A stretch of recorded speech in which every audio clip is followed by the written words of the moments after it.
मंगलमय मंगलकरण वीतराग विज्ञान नमो ताई जाते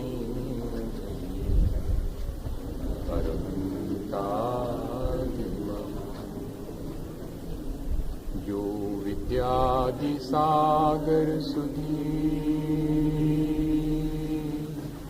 जो विद्यादि सागर सुधी गुरु हैं हितैषी शुद्धात्म में निरत नित्य हितोपदेशी वे पाप विस्मृत में जलहे सयाने पूजूने सतत केवल ज्ञान पाने पूजूने सतत केवल ज्ञान पाने। बोलिए भगवान महावीर स्वामी की, आचार्य कुंद कुंद स्वामी की, आचार्य गुरुवर विद्यासागर मुनि महाराज की।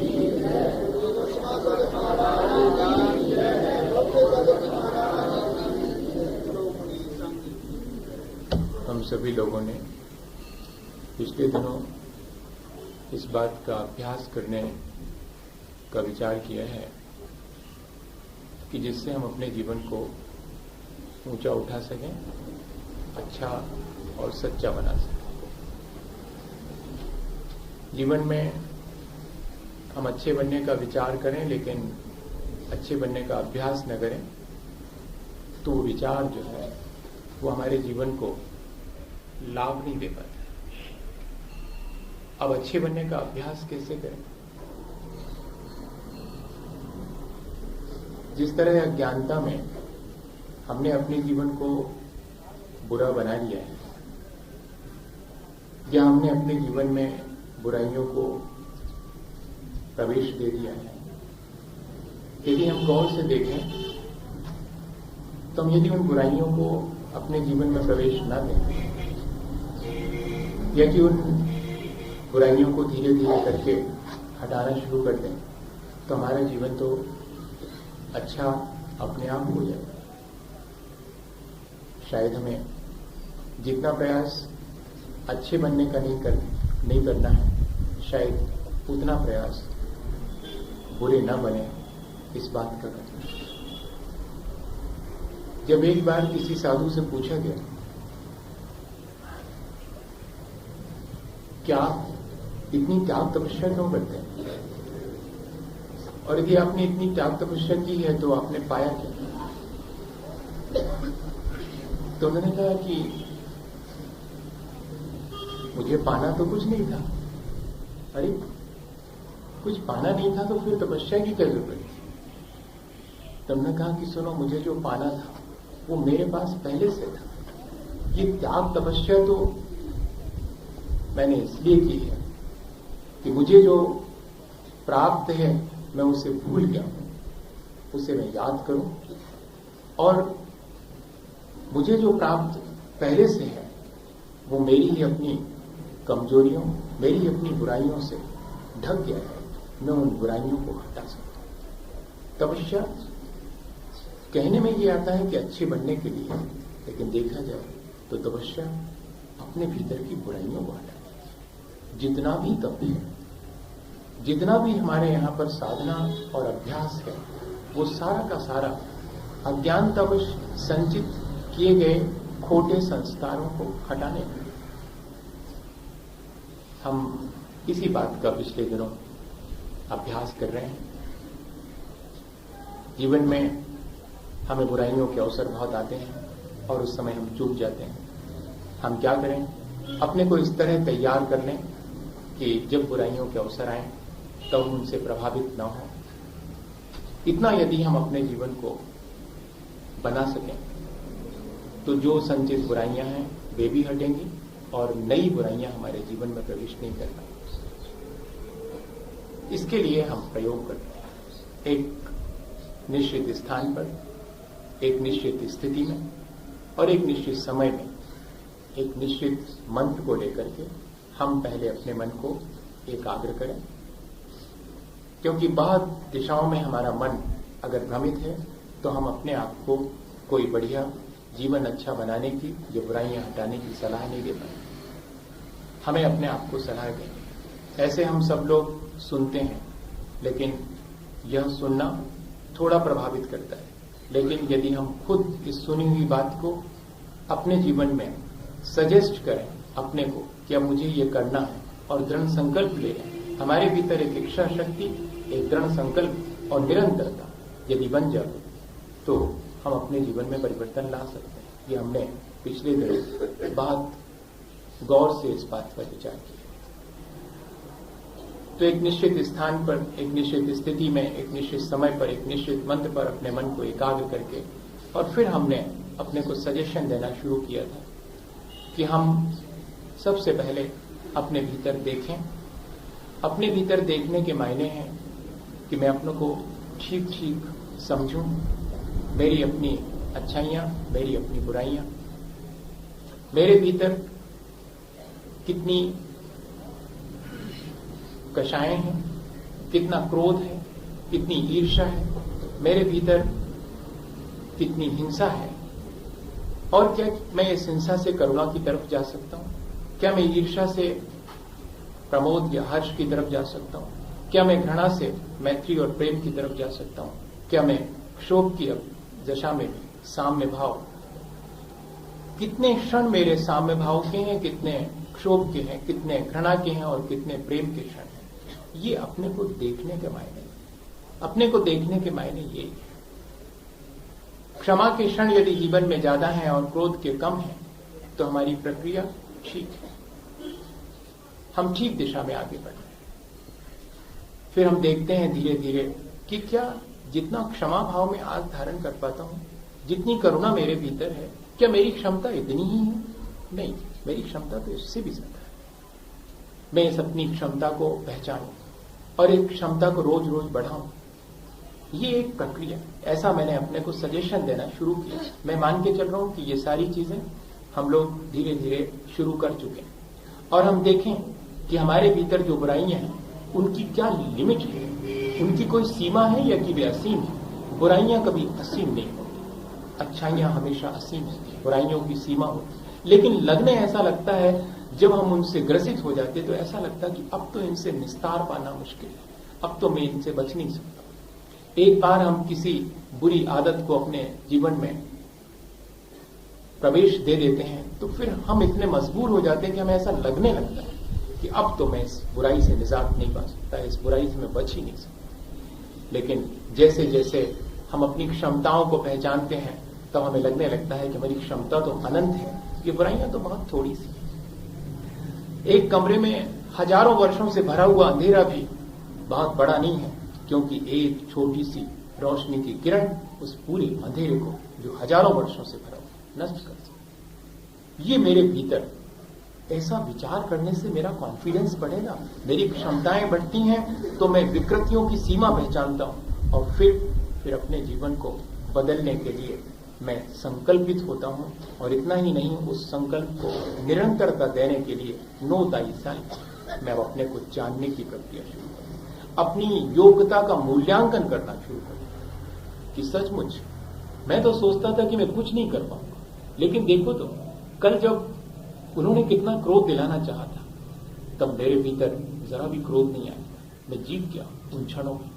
जबकि अभी तक तो मैं ये सोचता था कि उन्होंने मुझसे 2 कड़ी बातें कही थी और आज जब तक मैं 4 बातें कड़ी नहीं सुना लूं तब तक तो मेरी हार मानी जाए। अब तो मैंने अपना मूल्यांकन शुरू कर दिया। अब मैं इन चीजों में अपनी हार नहीं मानता हूं जिन चीजों में लोग अपनी हार मानते हैं। हमने तो अब अपनी हार उन चीजों में मानना शुरू कर दिया है कि यदि मेरे भीतर क्रोध आ गया है तो मेरी हार हो गई, यदि मेरे भीतर घृणा आ गई है, मेरे भीतर द्वेष उत्पन्न हो गया है, तो ये तो मेरी बहुत बड़ी हार हो गई, मैं तो यहां बहुत कमजोर पड़ गई। ऐसा अपना मूल्यांकन करना हम शुरू कर दें, अपने को सजेशन देना करना पड़ेगा, स्वयं करना। और इसके बाद फिर हमने समझा था कि the total acceptation of fruition या कि रिजल्ट, हम यहां अपने पूर्व संचित जो भी भले बुरे कर्म हैं उनके फलस्वरूप जो सुख दुख पाते हैं, उस सुख दुख को हम पूरी तरह से स्वीकार करें।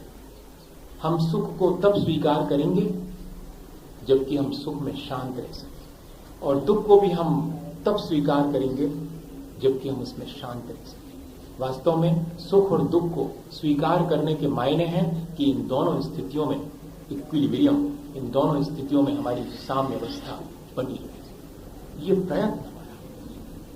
और फिर उसके बाद जब हम आगे बढ़े थे तो हमने total devotion towards universal truth, जो संसार की वास्तविकता है उसको क्या मैं ठीक ठीक स्वीकार करता हूं या मैं उसके प्रति समर्पित हूं या नहीं। जन्म मरण की सच्चाई, संयोग और वियोग की सच्चाई, शाश्वत और क्षणभंगुर बीच की सच्चाई, क्या मैं इस सच्चाई को स्वीकार करता हूं या कि इस वास्तविकता से हमेशा पलायन करता हूं?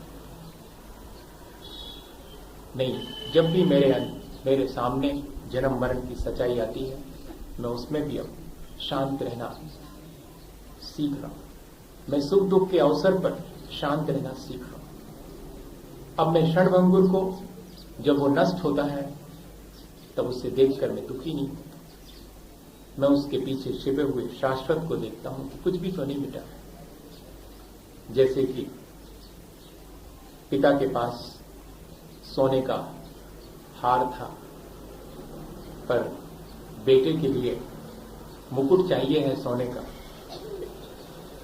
तो वो हार को तोड़ करके मुकुट बनवा रहा है। वो हार बेटी के काम आ सकता था, इसलिए बेटी सोचती है कि पिता हार क्यों तोड़वा रहे हैं। वो दुखी है और बेटा खुश है कि उसके लिए मुकुट बनेगा। लेकिन इन दोनों स्थितियों में जो पिता है वो शांत है। क्यों शांत है? कि किसी भी अवस्था में रहे, चाहे हार के रूप में रहे, चाहे मुकुट के रूप में रहे, मेरा सोना तो ज्यों का है। ये उदाहरण समझना जितना आसान है, उतना ही जीवन में जो 5 इंद्रिय और मन के विषय हमने इकट्ठे करके रखे हैं, वे क्षणभंगुर हैं। इस क्षणभंगुरता के साथ साथ उनमें जो पुद्गल की शाश्वतता है वो अगर दिखाई पड़ती है, या कि मेरे अपने जीवन में निरंतर मैं मरण की तरफ जा रहा हूं, निरंतर मेरे भीतर कुछ है जो कि टूटता जा रहा है, लेकिन इसके बावजूद भी मैं वही हूं जो कि बचपन में था, या कि युवा होने पर भी, या कि वृद्ध होने पर भी मैं वही हूं। उन सब स्थितियों में क्या इस बात को देख करके हम अपने मन को शांत नहीं रख सकते? हम बहुत जल्दी इन बदलती हुई परिस्थितियों को, इन बदलती हुई स्थितियों को देख करके बहुत जल्दी व्यथित हो जाते हैं, एक्साइट हो जाते हैं, या कि डिप्रेस हो जाते हैं।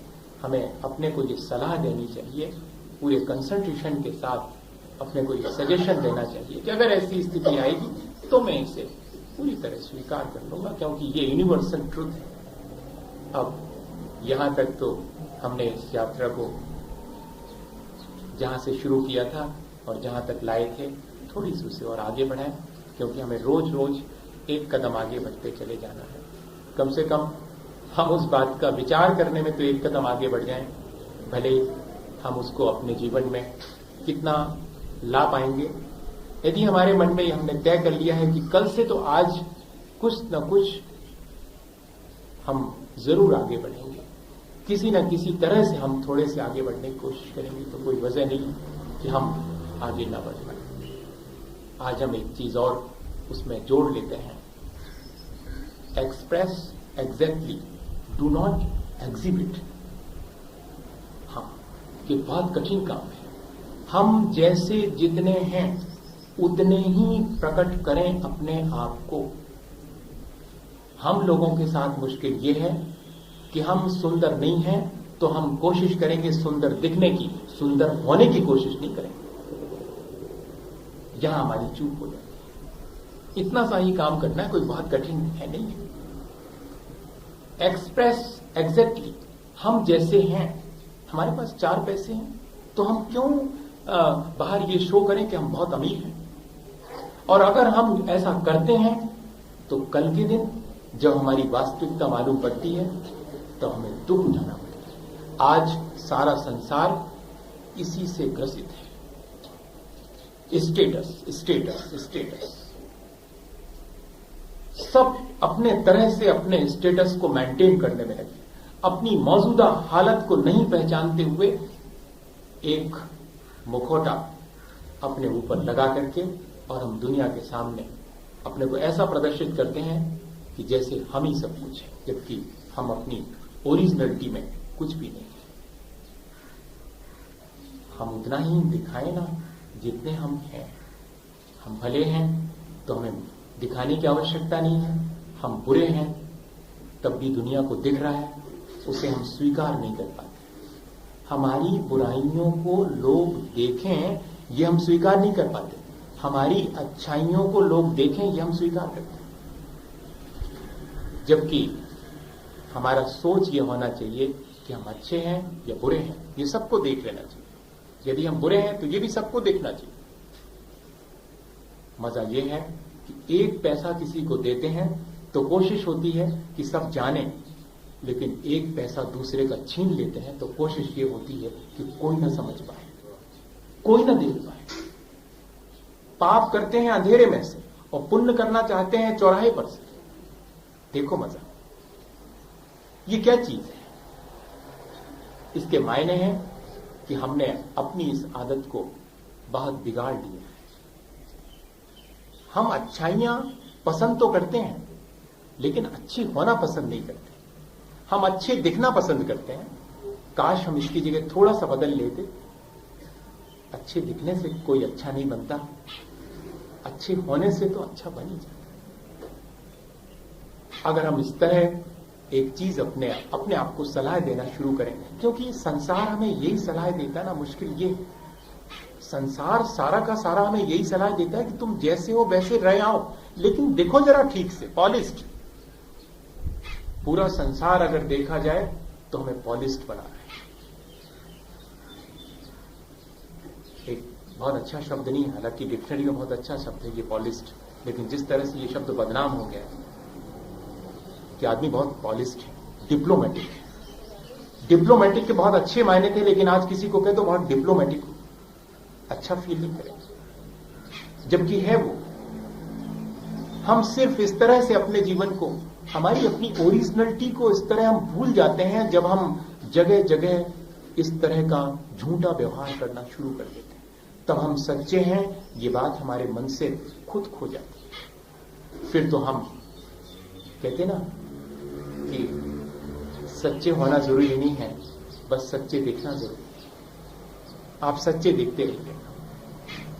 हमारा मित्र था जिसने कि कंप्लीट अपनी पढ़ाई पढ़ने के बाद, एमटेक करने के बाद और सर्विस ज्वाइन कर ली। उसके पुलिस के नौकरी में बड़ा इंटरेस्ट था उसको। आजकल वो किसी पुलिस सर्विस में ऑफिसर है। ऐसो था, पता नहीं और क्या हो गया। 2-4 साल पहले मुझे मिला तो बोलता कि मुझे तो बहुत क्रेज था इस चीज का, लेकिन अब यहां आकर के मुझे लगता है कि मैंने ठीक जगह नहीं चुना। मैंने सोचा था कि मैं अपनी दम पर और इस जगह को भी बहुत ईमानदारी से निर्वाह करूंगा, लेकिन संसार ने मुझे धीरे धीरे बेईमान बना दिया, मजबूर कर दिया। जब मैं गांव में जाता था और लोगों से प्यार से बोलता था, लोग सिर पे बैठते थे।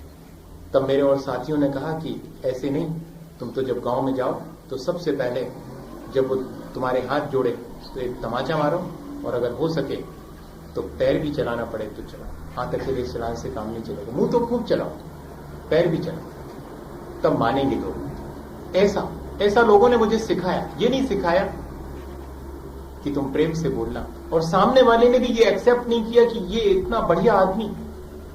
आज मुश्किल ये है, यदि हम ठीक ठीक किसी से व्यवहार करें, अगर किसी से प्यार से बोले तो वो ये समझता है इनका कोई ना कोई स्वार्थ होगा। देखना, एक मुश्किल संसार ने हमारे सामने ये भी खड़ी कर दी कि अगर हम ठीक होना चाहें तब भी वो कहता कि पॉलिश ठीक रहो तुम, जैसे हमें वैसे ही। धोखा देने वाला धोखा दे रहा है सदा से कि वो जो दे रहा है वो धोखा नहीं है। ऐसा नहीं है कि खाने वाला बुद्धू है, वो भी धोखा खा रहा है सदा से कि वो जो खा रहा है वो धोखा नहीं है। देखो मजा, धोखा धोखा होने के बाद भी फल रहा है, दोनों मजे में, दोनों का काम चल रहा है, देने वाले का भी और खाने वाले का। हम लोग इस स्टाइल को चेंज करें। हमें किसी से सलाह लेने की आवश्यकता नहीं इस बारे में, अब हमें अपने को खुद सलाह देना पड़ेगा कि नहीं, मैं जैसा और जितना हूं उतना ही प्रकट करूंगा, मुझे कोई आवश्यकता नहीं है। लोग मुझे अच्छा नहीं समझते, मैं अच्छा नहीं हूं इसलिए लोग अच्छा नहीं समझते, ठीक है। मैं अच्छा जिस दिन हो जाऊंगा उस दिन मुझे लोग अच्छा समझेंगे, मैं अच्छा हो जाऊंगा फिर भी लोग मुझे गलत समझते रहे, मेरा क्या नुकसान होने वाला है। लेकिन इसमें मेरा नुकसान है कि मैं बुरा बना रहा हूं और लोग मुझे अच्छा समझते रहे, इसमें मेरा बहुत नुकसान है। लेकिन इसमें नुकसान समझ में नहीं आता, हम बुरे बने और रहें और लोग अच्छा समझते रहें, हम सोचते बस हो गया जीवन बहुत बहुत अच्छा। नहीं भैया, यदि हम वाकई में अपने जीवन को अच्छा बनाना चाह रहे हैं तो ये प्रयोग करना पड़ेगा, अपने आप को ऐसी सलाह देकर के, और रोज एक ना एक ऐसा कार्य करके ये प्रयोग करके देखना होगा कि आज जब मेरी अपनी वास्तविकता मैंने प्रकट की तो लोगों ने उसको क्या कहा, क्या रिएक्शन किया। जब मैंने कह दिया कि मैं तो सिर्फ ऐसा हूं। एक बार ऐसा हुआ कि एक राजा ने कहा कि मैं अपनी सारी संपत्ति दे सकता हूं किसी को, लेकिन वो प्रदर्शित ना करे तो दूंगा। बहुत लोग आए, उन्होंने कहा दे दो हमें, हम बिल्कुल नहीं बताएंगे किसी को। राजा ने कहा ऐसे नहीं, मैं ही परीक्षा करूं। सब मांगने आए, उस राज्य में कोई भी नहीं रहा जो मांगने न आया, सिर्फ एक व्यक्ति को छोड़कर। बहुत सहज रूप से रहता था, फटे कपड़े हैं तो फटे पहन लेता था, गंदे नहीं पहनता था। ये बात है ना, फटे कपड़े पहनने में शर्म नहीं आनी चाहिए, गंदे कपड़े पहनने में तो शर्म आनी चाहिए, ये तो ठीक, क्योंकि मैं उनको साफ कर सकता हूं। लेकिन फटे पहनना क्या कर सकता हूं मैं, है मेरे पास, जैसे हैं वैसे पहनता। उस नवयुवक से राजा ने पूछा कि मैं चाहता हूं कि अपनी संपत्ति तुम्हें दे दूं। बोलता मैं विचार करके बताऊंगा क्योंकि आपकी शर्त बहुत कठिन है। राजा ने कहा कि अरे अभी तक तो मैं जिससे कहता था कि मैं अपनी संपत्ति दे दूं वो कहता था कि दे दो, मैं बिल्कुल आपकी बात मानूंगा। सिर्फ एक पहला आदमी मिला जो ये कहता है कि ठहरो मुझे विचार करना पड़ेगा। इसका मतलब है कि मुझे अब तुम्हें दे देनी चाहिए। जब तुम मेरी संपत्ति पाकर के और ये कह रहे हो कि मैं विचार करूंगा मुझे चाहिए कि नहीं चाहिए है, क्योंकि आपकी शर्त यह है कि सब कुछ मिलने के बाद भी प्रदर्शित नहीं करना। तो राजा ने कहा इतने घबराते क्यों, तुम ले लो। संपत्ति ले ली, सारे देश में हल्ला हो गया कि वो जो एक गरीब सा युवक था उसको राजा ने अपनी सारी संपत्ति दे दी। और लोग अपेक्षा रख रहे थे कि कल सुबह जब होगी तो खड़े हुए लोग कतार बांधे कि वो जो नवयुवक जिसको कि राजा की पूरी संपत्ति मिली है, कल शाही कपड़ों में शायद दरबार में जाता हुआ अपने घर से दिखाई पड़ेगा रथ के ऊपर। लेकिन दूसरे दिन भी ठीक वैसे ही कपड़े, ठीक वैसी ही स्थिति में, वैसे ही शांत और सदे हुए कदमों से वो राज दरबार की तरफ जा रहा है। लोगों ने कहा कि क्या करते हो? उसने कहा राजा की शर्त यही थी कि मैं जैसा हूं वैसा ही प्रकट करूंगा। मेरे पास क्या क्या है, अगर मैं आज अपनी स्टाइल चेंज कर लूं तो वह संपत्ति मेरे पास है, ये प्रदर्शित होना शुरू हो जाएगा। वो मैं प्रदर्शित नहीं करना चाहता। और हमारे पास तो के लाएं, अपनी कॉलोनी में 4 बार चक्कर लगा करके आए, और उस समय जबकि लोग अपनी छतों पर खड़े हों उस समय चक्कर लगा करके आए अपनी गाड़ी को, फिर स्टैंड करें उसको, और फिर बाहर निकल करके अगर कोई ये ना पूछे कि कब खरीदी, नया मॉडल आया क्या, तब तक तो लगता ही नहीं है कि मेरे पास है। मेरे पास है तो उसका मजा सिर्फ मुझे लेना चाहिए, लेकिन मेरा सारा मजा इस बात में है कि लोग देखें। Too real, do not exhibit, exactly express. मेरे पास है बस, ठीक है, मैं उसका उपयोग कर रहा हूं, मुझे एग्जिबिट करने की कोई जरूरत नहीं। क्या ऐसा है अपने जीवन में झांक के देखें भैया, एक आध दिन ऐसा प्रयोग करके देखें कि मैं नए कपड़े लाया था, मैंने चेष्टा ही नहीं की उसको किसी को दिखाने की, बस पहने और रख दिए। किसी ने उस पर कोई कमेंट नहीं किया तो मुझे कोई तकलीफ नहीं हुई, लेकिन होती है तकलीफ, होती है। और अगर कोई ऐसा कह दे तब तो और मुश्किल खड़ी होती है, जब हम किसी से कहें कि देखिए मेरी ये कार, तो वो कह दे कि सो व्हाट, तो मैं क्या करूं, रखे रहो अपने पास, तब तो ऐसा लगेगा कि फेंक तुम्हें उसको। हाँ, तब तो बहुत मुश्किल हुई।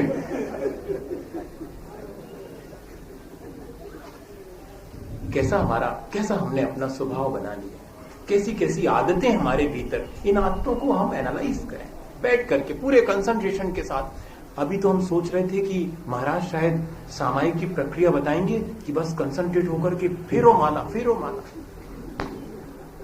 और माला फेर करके बाहर निकलो और 4 लोगों को 4 बातें सुनाओ। क्या मतलब हुआ आपके माला फेरने का? ऐसी मालाएं तो इकट्ठी हो गई होंगी बहुत सारी, और शायद एक पूरी कैलेंडर भर गया होगा किस दिन कितनी मालाएं फेरी, और शायद हमारे पास एक संख्या होगी, हमारे पास रुपयों की तरह हम अपनी माला की गिनती भी होगी कि हमने इतनी फेरी। जैसे कोई रुपए रखता है अपने पास कि मेरे पास 1 करोड़, तो वो कहता हमारे पास 1 करोड़ माला है। ऐसा तुमने कई बार किया। मैं ये नहीं कह रहा हूं कि आप 1 करोड़ माला मत फेरो, मैंने भी फेरी, मैंने भी आचार्य श्री से संकल्प लिया, लेकिन ये नहीं कह रहा हूं। मैं ये कह रहा हूं कि उसके साथ साथ मुझे और क्या करना चाहिए, ये भी तो है जुड़ी हुई चीज उससे। असल में माला फेरने का उद्देश्य क्या था? माला अकेली फिर गई, उद्देश्य की पूर्ति नहीं। सामायिक तो हमने कर ली, लेकिन उद्देश्य की पूर्ति नहीं हुई, तो वो सामायिक, वो अभ्यास नहीं किया। सामायिक तो एक अभ्यास है, समता का अभ्यास है। अपने मन वचन काय की जो दुष्प्रवृत्तियां हैं, उन दुष्प्रवृत्तियों को हटाने का अभ्यास है। अपने मन वचन काय के प्रकंपनों को शांत करने का अभ्यास है। अपने आत्मा की वास्तविकता को जानने का अभ्यास है। ये अभ्यास करना था। तो हमने ये समझ लिया कि हम बहुत ऐसे हो गए हैं कि अपनी चीजों का उपयोग नहीं करते हैं, या जैसे हम हैं वैसा हम नहीं प्रदर्शित करते हैं, बल्कि हम जैसे नहीं हैं वैसा हम दिखाने की कोशिश करते हैं। ये आदत हमें बदलनी है। और उसके बाद पेशेंस। लेकिन पेशेंस से पहले एक चीज और मैं सोचता हूं, विचार आया था, भूल गया हूं मैं। Quick adjustment, balance the emotions. बहुत जल्दी अपने को समायोजित कर लेना। जो भी परिस्थितियां हैं उनसे बहुत जल्दी अपने को एडजस्ट कर लेना। ये एक बहुत कठिन सी चीज है, लेकिन इसका भी अभ्यास बहुत जरूरी है। हम लोग करते तो हैं एडजस्टमेंट, लेकिन रो धो के करते हैं। जैसे कोई चीज हमने चाही कि ये हमें मिले और वो हमें नहीं मिलती है, तब तो हम कितना फील करते हैं। हम एफर्ट कम करते हैं उस चीज को पाने का, फील ज्यादा करते हैं। ये कह रहे हैं कि आप जल्दी से एडजस्ट कर लीजिएगा। नहीं मिली, ठीक है, मिल गई, ठीक है, आगे बढ़ो। मिल गई है तो उसी में रुके हुए हैं, नहीं मिली है तो उसी में रुके हुए हैं। ये एडजस्टमेंट नहीं है।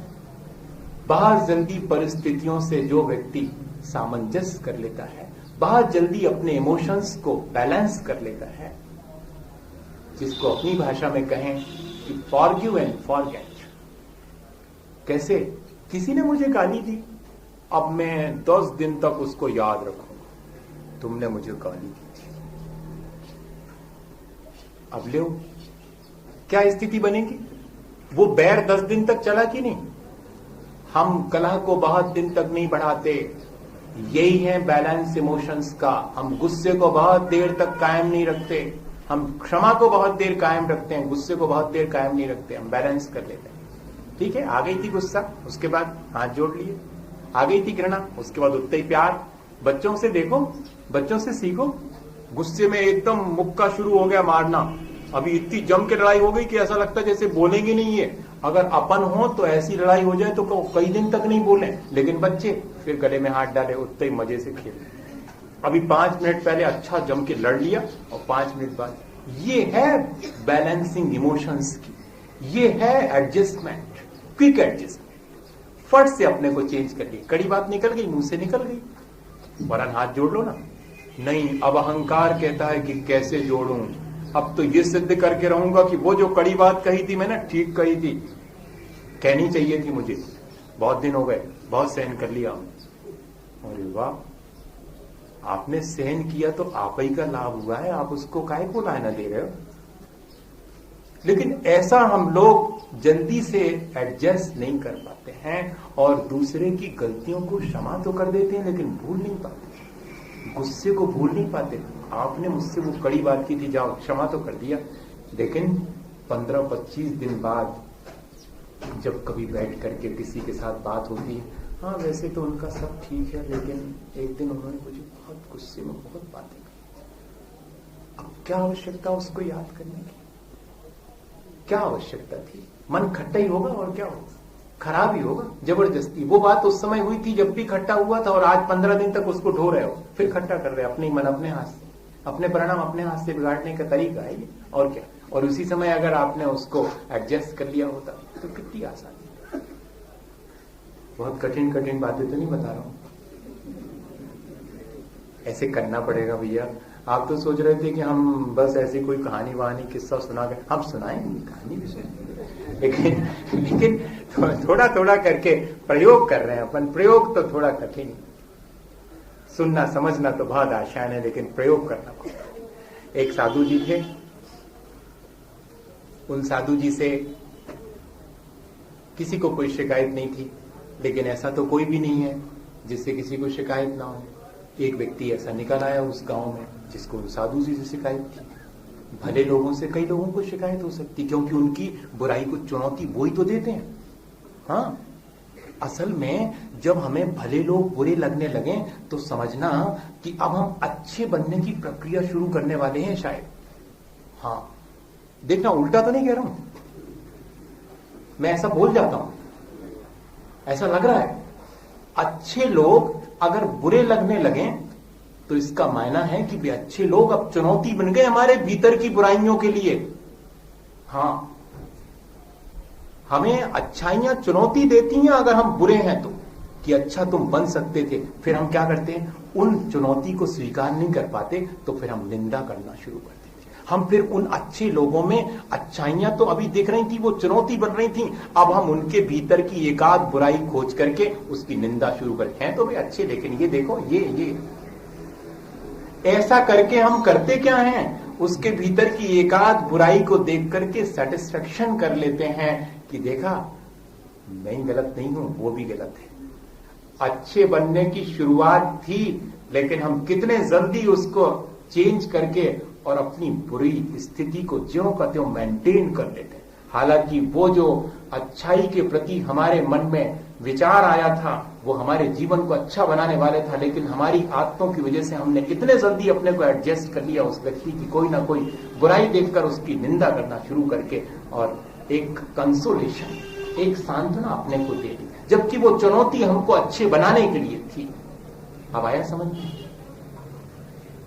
बहुत कठिन है, ये छोटी छोटी चीजें हैं, लेकिन इनका साइकोलॉजिकल ट्रीटमेंट अगर अपन करें, अपने भीतर थोड़ा सा एनालिसिस करें, तो इस तरह पड़ी हुई है, इतनी गड्ढमड, इतनी उलझी हुई है ये चीजें कि ऐसा लगता है कई बार जब बैठता हूं, ऐसे आपके साथ बैठ के बात कर रहा हूं, खाली बैठता हूं, जब कई लोग कह रहे थे कि आपको कब समय मिलता है ये सब बातों का, मुझे तो 24 घंटे ही 24 घंटे हमेशा देखता रहता हूं, हमेशा लोगों को सुनता रहता हूं, समझता रहता हूं, क्या रिएक्शन करते हैं, किस तरह की बात का क्या रिएक्शन होता है। आप अगर गौर से देखेंगे सारा संसार एक खुली हुई किताब है और उसमें से आप जो पढ़ना चाहें वैसा पढ़ सकते हैं। वो साधु इतना बढ़िया था, लेकिन इसके बावजूद भी उसके प्रति उस व्यक्ति के मन में आक्रोश था। और गया वो एक दिन, और साधु जी बैठे हुए थे पेड़ के नीचे, और उनके बहुत सारे शिष्य बैठे थे, और उसने देना शुरू कर दी गालियां, ढेर गालियां दी, लेकिन गाली की भी एक सीमा है, कितनी दोगे। हाँ, थक गया वो। वन साइडेड रिलेशंस ज्यादा दिन नहीं चलते, सिर्फ श्रद्धा के चलते हैं। जैसे हमारा भगवान से वन साइडेड है, वहां से कोई एक्सेप्ट नहीं कर रहा है हमारी श्रद्धा को, हम ही है अपनी बनाई हुई श्रद्धा। लेकिन गाली एक तरफा कितनी देर तक देता वो, उसके बर्दाश्त के बाहर हो गया। देखो तो, जिसको दी जा रही उसके बर्दाश्त के बाहर नहीं हुआ, जो दे रहा है उसके बर्दाश्त के बाहर हो गया। बड़ा। और जब उससे कुछ नहीं किया गया तो उसने थूक दिया, गुस्से की अत्यंत तीव्रता, उसने थूक दिया। तब भी साधु जी ने धीरे से दुपट्टे से पोंछ लिया। अब तो पैर फड़फड़ाते हुए, पटकते हुए वापस लौट गया। अब क्या कहे वो, इतनी गालियां दी फिर भी कोई रिएक्शन नहीं। वापस लौट रहा है अपने घर। आधा रास्ता तय होने के बाद अब कितनी देर तक गुस्सा करेगा। अब इस बात को सोच रहा है वो कि देखो तो कितना वाहियात किस्म का साथी है। मैंने इतनी बातें कही फिर भी कुछ नहीं कहा। बिल्कुल बुद्धू मेरा है। देखना अब धीरे धीरे ऐसा आ रहा है। लेकिन थोड़े आगे बढ़ने पर मैंने इतनी बातें कही लेकिन उसने कुछ भी नहीं कहा। अब थोड़ा थोड़ा फील हो रहा है और आगे बढ़ता है। इतनी बातें मैंने कही, उसने कितना सहन किया होगा। और घर पहुंचते पहुंचते मुझे ऐसा नहीं करना चाहिए था। मैंने उसके साथ अच्छा नहीं किया। उसने मेरा क्या बिगाड़ा था जो मैंने उसको इतनी बातें कही। वो चाहता तो अपने शिष्यों को इशारा करके मुझे मुश्किल में डाल देता। मैं वहां से ठीक बच के नहीं निकल सकता था। अरे अरे, ऐसा भी हो सकता था। मैंने अच्छा नहीं किया। अब नींद नहीं आ रही। रात मुश्किल से कटी, सुबह होते होते तक। और उठकर के पहले नंबर भाग रहा है वो सड़कों पर बेतहाशा। मिल जाए वो बाबा जी, मिल जाए तो क्षमा मांग लूंगा उससे। कल मैंने कितना कितना उनसे कहा था लेकिन उन्होंने कुछ भी नहीं कहा। और भागता चला जाता है। लेकिन बाबा जी भी शाम के समय अपनी आगे की यात्रा के लिए निकल गए थे। वे थोड़ी दूर जाकर के 2-4 किलोमीटर फिर एक पेड़ के नीचे बैठे थे। वहां पहुंच करके चरणों में गिर जाता है। कहता है कि क्षमा करें, कल जो मैंने आपसे कहा था उसके लिए क्षमा करें। तो मालूम वो साधु जी क्या कहते हैं? कौन हो तुम? अरे आप मुझे नहीं जानते। मैं वही जिसने कल गालियां दी थी ना। तुम वो तो हो ही नहीं सकते। वो तो कोई और था जो गाली दे रहा था। तुम तो क्षमा मांग रहे, तुम तो कोई और हो। अब तो वो बहुत मुश्किल में पड़ गया कि ऐसा पहुंचा हुआ व्यक्ति। तुम तो आज क्षमा से भरे हुए हो, तुम कोई और हो। वो जो क्रोध से भरा हुआ था वो कोई और था। Forgive and forget. हमने क्षमा कर दिया पर हम याद रखते हैं कि हमने क्षमा किया था। ये कैसा व्यक्ति है जो क्षमा कर दिया है और भूल गया है कि किसी ने गुस्सा किया था। भैया ये भी क्या हम नहीं सीख सकते? हर दिन पता नहीं क्यों ऐसा होता है, मैं जिस चीज को लास्ट सोच के आता हूं वो रह जाती है और समय पूरा हो जाता है। सचमुच यहां महावीर नगर में मैं जितने दिन से हूं मैंने रोज ये अनुभव किया है। इसका मतलब है कि आप भी मेरे साथ पार्टिसिपेट तो कर रहे हैं। ये मेरी अपनी ऑब्जर्वेशन है। जहां ठीक ढंग से और बात को हम समझते हैं वहां पर बात कहना नहीं पड़ती, बात निकलती है। जहां मुझे कहना पड़ता है वहां मैं थक जाता हूं और जहां लोग कहलवा लेते हैं वहां पर मुझे थकना नहीं पड़ता है। आप अपने सौभाग्य के लिए अपनी पीठ थपथपा लें। मैं सोचता हूं कि अगर ऐसा ही हमारे बीच एक बहुत अच्छा सिंपैथेटिक पार्टिसिपेशन हो जाए, यदि हम एक दूसरे से किसी तरह सहानुभूतिपूर्ण ढंग से अपने जीवन को परिवर्तित करने के लिए बैठना शुरू कर दें, तो शायद हमारा जीवन, आज एक अकेला कोई अपने जीवन को परिवर्तित नहीं कर सकता। तीर्थंकर की हैसियत का कोई नहीं है। आज जब भी हम अपने जीवन को परिवर्तित करेंगे इसी तरह मेजॉरिटी में करेंगे, इसी तरह एक साथ मिल बैठ कर ही कर पाएंगे। आज हमें अब ऐसे सामूहिक प्रयोग, मास एक्सपेरिमेंट ही हमारे जीवन को परिवर्तित करने वाले हैं। एक अकेले से अब नहीं होता। अब तो हम एक जैसे विचार के लोग, आचार्य महाराज जैसे हमेशा कहते हैं, एक ही बात कहते हैं, एक जैसे विचार वाले लोग एक साथ रहना, जिससे कि धीरे धीरे करके और अपने विचारों को सपोर्ट मिलेगा और आगे बढ़ेंगे। हम आज 2 बातें, ये 3 बातें ही शामिल कर पाए हैं। हम एक बार फिर से उन पर गौर कर लें आज ही के आज, कि अपनी फीलिंग्स को ठीक ठीक एक्सप्रेस करना है, अपने को प्रदर्शित नहीं करना है। अपन ने जो पाया है वो हमारे पास है, उसका मजा लेना है, उसे प्रदर्शित करने की चेष्टा नहीं करनी। जितनी जल्दी हो सके परिस्थितियों से एडजस्ट करना है, ज्यादा देर तक उन चीजों को ढोना नहीं है। और फॉरगिव एंड फॉरगेट। हम अपने जीवन में जो भी गलतियां होती हैं दूसरे के द्वारा, उनको जल्दी से स्वीकार कर लें, अपनी गलतियों को भी स्वीकार करके और उनसे आगे बढ़ जाएं। दूसरे की गलतियों को क्षमा करके उससे भी आगे बढ़ जाएं। इस तरह यदि हम अपने जीवन को सजेस्ट करते हैं तो जरूर हमारा जीवन अच्छा बनेगा।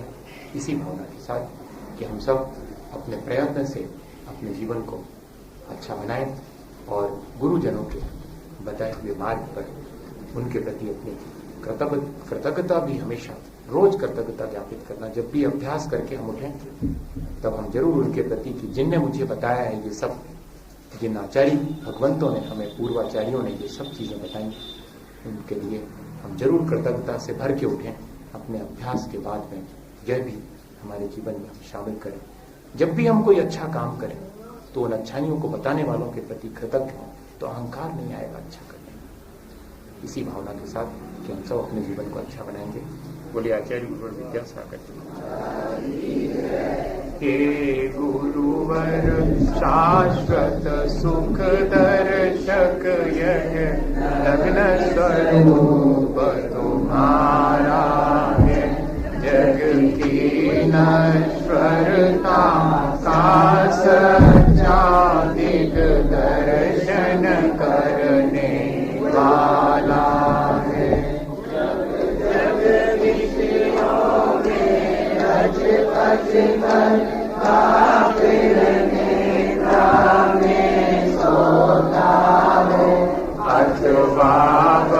शिव के निष्कंटक पद में विषकंटक होता हूँ। निशा का सन्नाटा वन में वनचारी चरते हूँ। तब शांत निराकुल मानस तुम तत्वों का चिंतन करते हो। करते तप शैल नदी तट पर तरु तल वर्षा की जड़ियों में समता रस पान किया करते। सुख दुख दोनों की घड़ियों में अंतर ज्वाला की वाणी मानो जलती हो फूल जड़िया। भवबंधन तड़ तड़ टूट पड़े, मिल जावे अंतर की कलियां। तुम सावधानी क्या कोई हो, जग को देगी जग की निधिया। दिन रात लुटाया करते हो, शम शम की अविनश्वर मणिया। हे निर्मल देव तुम्हें प्रणाम, हे ज्ञान दीप आत्म प्रणाम। हे शांति त्याग के मूर्तिमान शिव पदपंथी गुरुवर प्रणाम। विद्यातन नाश देखो, ज्ञान के प्रकाश देखो, आपा पर वास बतानी है।